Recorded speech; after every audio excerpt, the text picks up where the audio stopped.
Construit en 1946, le monument en hommage à la résistance s'est mal en point.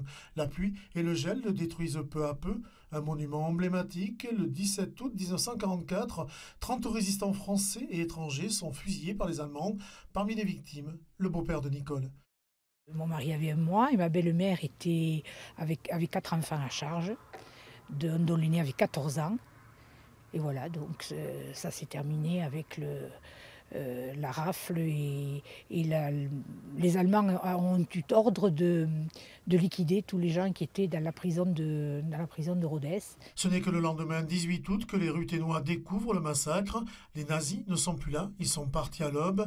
Des exactions courantes depuis le débarquement en Normandie et celui de Provence. Je rappelle, juin 1944, c'est les pendus de Tulle, c'est Oradour-sur-Glane qui fait écho encore aujourd'hui et fort heureusement.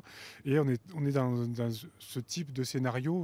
On ne brûle pas un village, évidemment. C'est la politique de la terre brûlée. On laisse des morts derrière soi pour se venger face à ce départ précipité. Aujourd'hui, ce monument représente les victimes de la barbarie nazie dans le département de l'Aveyron.